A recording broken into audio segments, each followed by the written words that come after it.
Les réseaux sociaux en sont inondés. Il est dans tous les posts, publications, tweets, alimente parodies, montages, conversations. C'est le phénomène de cette fin d'année, le syndicat.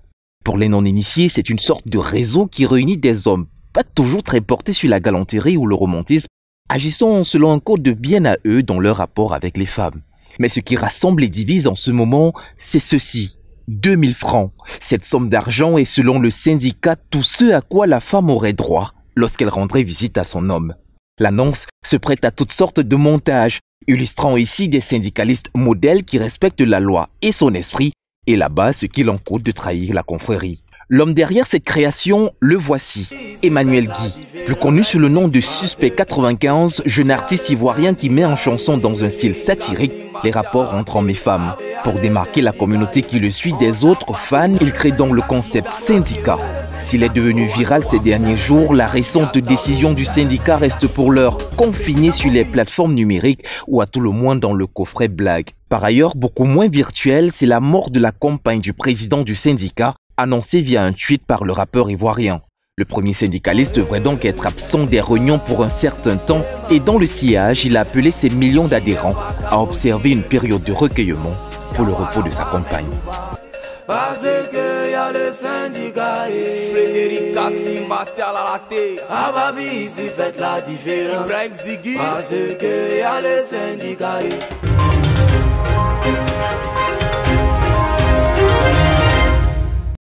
Jouets éducatifs, électroniques, bricoles de la cuisine. Voici ceux qui tiennent la vedette sur le marché des jouets en cette veille de fin d'année.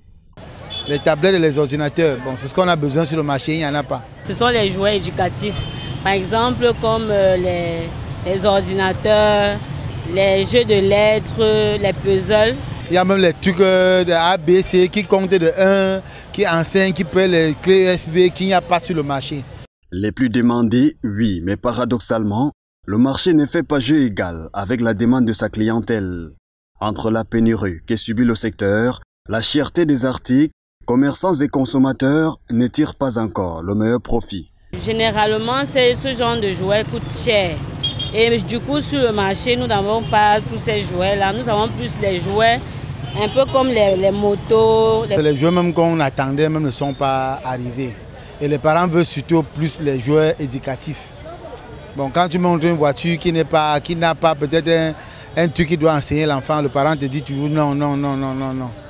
Les parents se prêtent aussi au jeu pour satisfaire le choix des enfants, mais l'exercice n'est sans doute le moins aisé. Elle m'a demandé d'acheter la cuisine. Elle me dit que maman, je vais préparer les légumes. Bon, je suis là pour ça. Et celle-ci qu'on me présente, je trouve ça petit. Je veux plus grand. La poupée, je la trouve jolie, mais l'année dernière, elle avait la poupée. Je voulais donc, je ne sais pas si je vais prendre les deux. C'est une mamie Nyanga, je vais vraiment lui faire plaisir.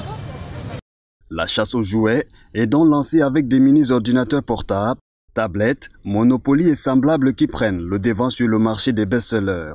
Fusils à fléchettes, associés aux petits engins, véhicules comme moto ont du mal à cartonner. Même cette fée, n'en déplaise à son charme et son pouvoir surnaturel, attribué par la légende, peine encore à séduire.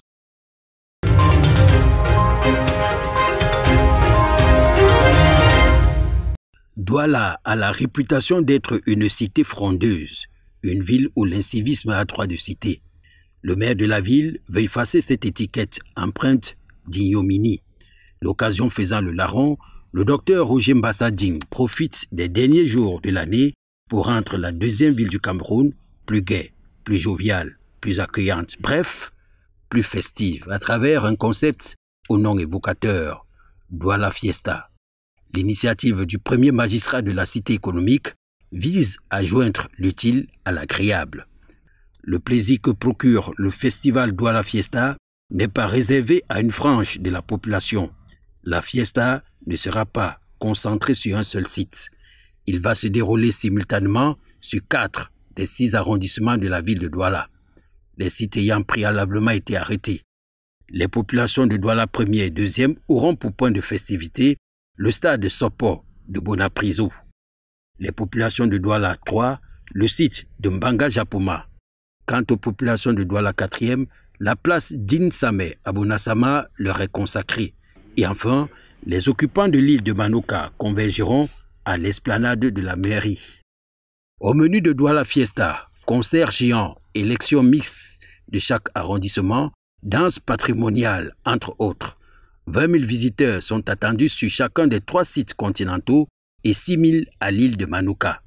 La fiesta s'annonce grandiose dans la ville de Douala, ce d'autant plus que l'aspect sécuritaire est garanti.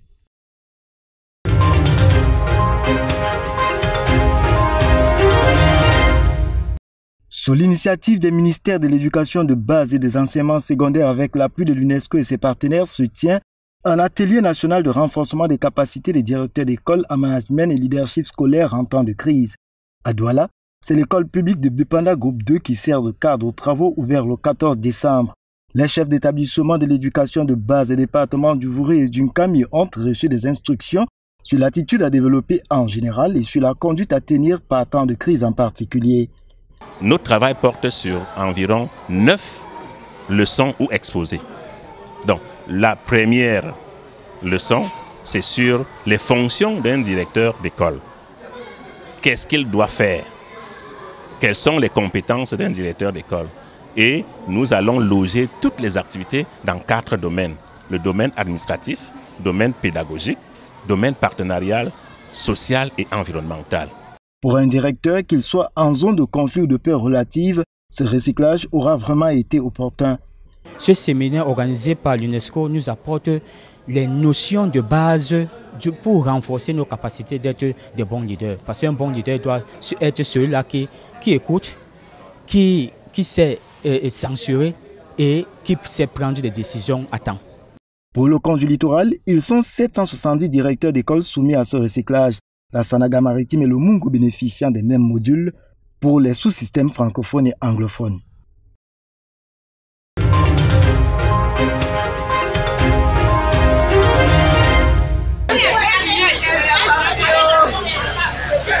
Pleurs et lamentations d'une personne du 3e âge, expression d'une émotion insoutenable. La septuagénaire vient de voir la maison de sa fille réduite en centre. En un battement de paupières, tout est rentré poussière. Le triste spectacle se déroule ce mercredi matin au quartier Edouamois, dans le 2e arrondissement de la ville de Nkonsamba. Construite en matériaux provisoires, les flammes avaient là la matière nécessaire pour être plus vives et causer d'importants dégâts. Ce fut le cas. L'origine des flammes reste jusqu'ici un mystère, mais les soupçons laissent courir la pensée à une mauvaise installation du courant électrique. L'intervention des soldats du feu a tout de même permis de circonscrire les flammes.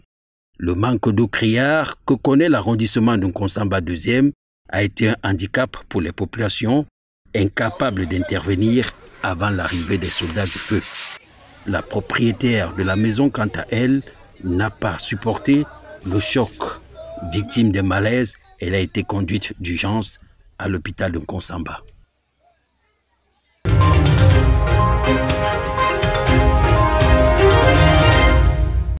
L'histoire retiendra que c'est ici à Ebonnet que les fils et filles des 23 villages de l'arrondissement de Lonako se sont réunis le temps d'une célébration qui marque l'aboutissement de quelques années de réflexion sur la voie du rassemblement en vue de la création d'un réseau social pour la promotion du développement de leur arrondissement.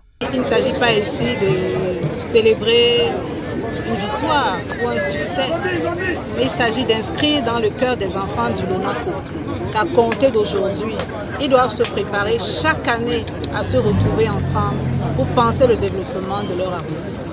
Cette première édition est placée sous le thème « Peuple de Lonako, acteur de son émergence ».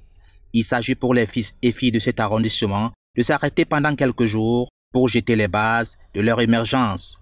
Donc les divisions et tout cela ne nous arrange pas. Nous voulons que dans le cadre prudent, tout le monde se retrouve, quelles que soient les sensibilités, parce que nous sommes là pour le développement, nous sommes là pour l'unité de l'arrondissement. Et nous pensons que c'est à travers le prudent, ce rassemblement, c'est à travers ce prudent que nous pouvons effectivement avancer ensemble. Nous sommes en 2020, une année culturelle pour le canton. Et je pense que c'est un essai qui est pour moi, qui a réussi à 100%. Et j'ose croire qu'à l'avenir, on aura d'autres fêtes plus grandioses que celle-ci. Le préfet du Mongo, Yves Bertrand Noël Ndiana, est venu donner son onction pour le bien-être des populations des 2 cantons. Nous voyons cette initiative qui vise à fédérer les fils et les filles de ce village, des deux cantons du Lonaco, à se mettre ensemble pour chercher des solutions aux problèmes de développement. À la fin de ce festival, un projet de développement sera dévoilé à l'ensemble des populations de Lonaco. L'apothéose des activités est prévue pour le samedi 19 décembre prochain.